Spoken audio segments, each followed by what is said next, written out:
No centro de uma paisagem antiga e mística, em uma terra de nome Uz, viveu um homem de retidão e integridade exemplares. Seu nome era Jó. A Bíblia o descreve como o maior de todos os homens do Oriente, uma figura de imensa riqueza e piedade inabalável. Ele era pai de 7 filhos e 3 filhas, possuía vastos rebanhos de ovelhas, camelos, bois e jumentos, e sua casa era um farol de prosperidade. Mas mais do que sua riqueza material, o que definia Jó era a sua alma. Ele era um homem que temia a Deus e se desviava do mal, oferecendo sacrifícios regularmente em favor de seus filhos, para que, se tivessem pecado, estivessem limpos diante do Senhor. A história de Jó, contada em um dos mais antigos e profundos livros da Bíblia, não é apenas uma biografia de um homem justo, é uma investigação profunda e inquietante sobre a natureza do sofrimento, a soberania de Deus e os limites da compreensão humana. O pano de fundo da tragédia de Jó é um cenário celestial, uma audiência divina que o homem não podia ver. Em um dia em que os filhos de Deus se apresentavam perante o Senhor, Satanás também apareceu. Questionado por Deus sobre sua jornada, o acusador respondeu que havia andado pela terra, e é então que Deus, com um tom de orgulho e confiança, aponta para Jó. Notaste, porventura, o meu servo Jó? Porque ninguém há na terra semelhante a ele, homem sincero e reto, temente a Deus e que se desvia do mal. A resposta de Satanás é a faísca que acende o fogo da provação. Ele levanta uma questão central que ecoaria ao longo dos séculos. A fé de Jó era genuína ou era apenas uma transação? Porventura teme Jó a Deus debalde? Por acaso não o cercaste de bênçãos? Satanás argumenta que a fé de Jó é uma fé de conveniência, uma fé comprada pela prosperidade e proteção divinas. Ele desafia Deus: estende a tua mão e toca-lhe em tudo quanto tem, e verás se não blasfema contra ti na tua face. O teste é aceito por Deus, que dá a Satanás permissão para tocar em tudo que Jó possui, mas com uma única e crucial restrição: a vida de Jó deveria ser poupada. A provação começa com uma rapidez avassaladora. Em um único e terrível dia, a vida de Jó é desfeita.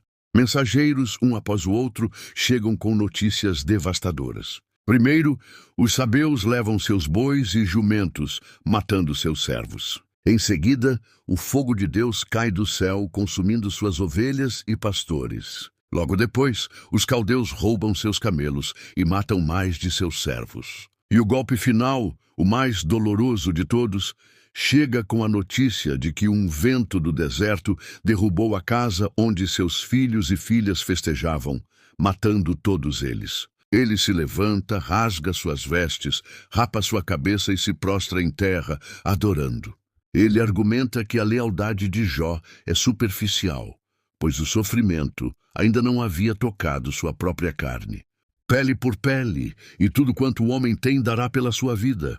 Estende, porém, a tua mão, e toca-lhe nos ossos e na carne, e verás se não blasfema contra ti na tua face. Deus, novamente, concede a permissão, mas mantém a restrição. A vida de Jó deve ser poupada.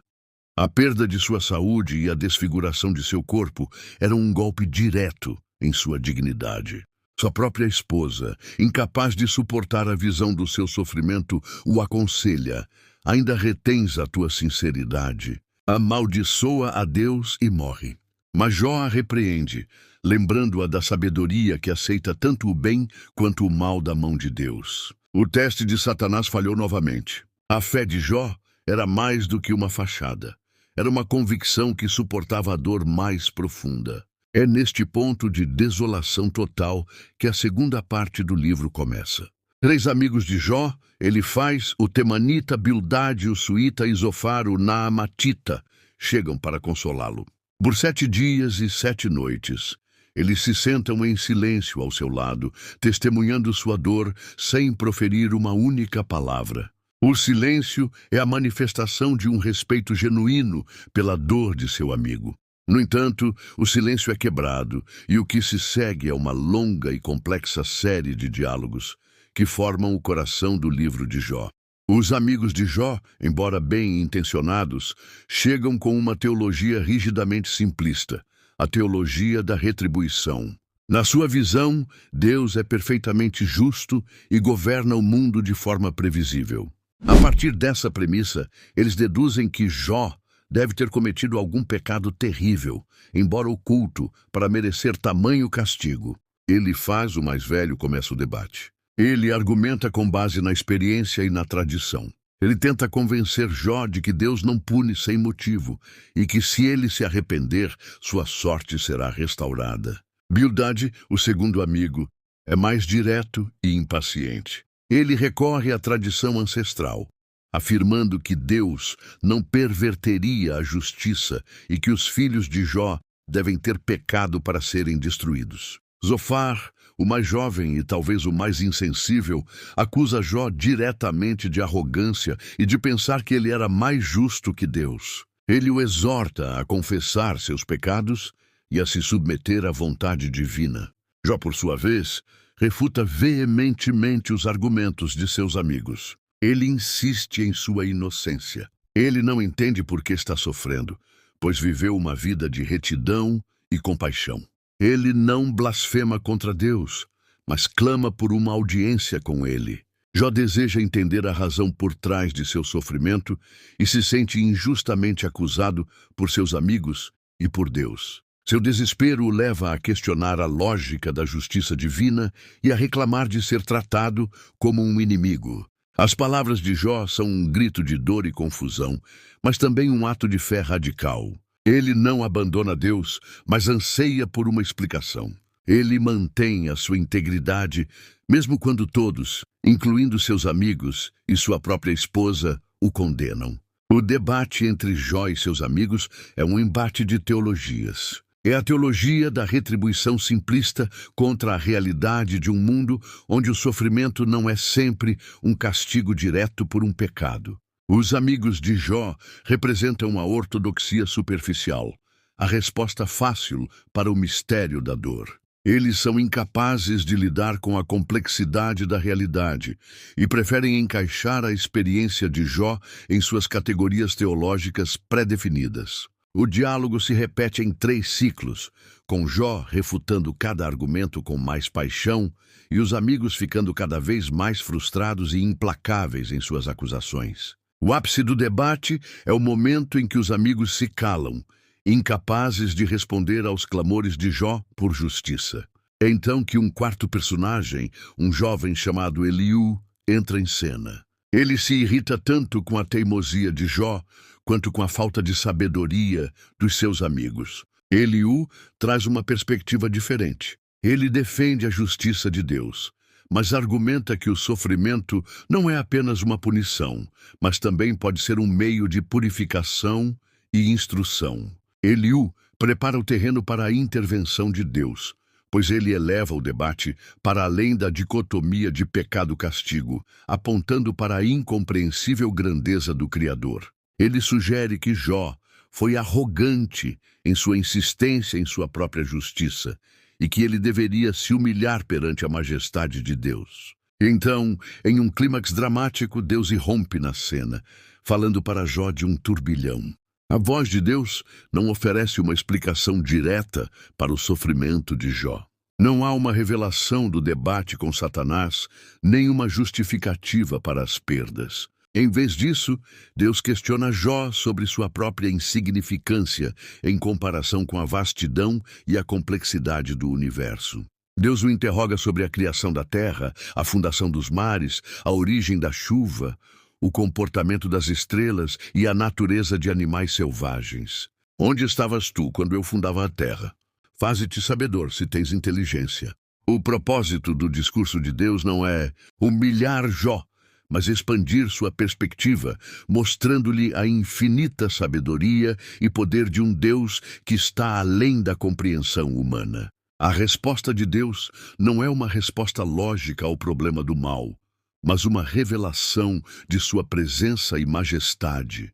Jó, diante da majestade e do poder de Deus, não tem mais argumentos. Ele se arrepende de suas palavras impensadas e se humilha em pó e cinzas. Por isso me abomino e me arrependo no pó e na cinza. Ele reconhece a sua insignificância e a incompreensível grandeza de Deus. A sua fé, que antes estava focada na recompensa e na justiça, agora se baseia na reverência e no temor a um Deus que é bom, mesmo quando seus caminhos são misteriosos. A aprovação de Jó termina com uma restauração completa. Deus repreende os 3 amigos por não terem falado dele o que era reto, ao contrário do seu servo Jó.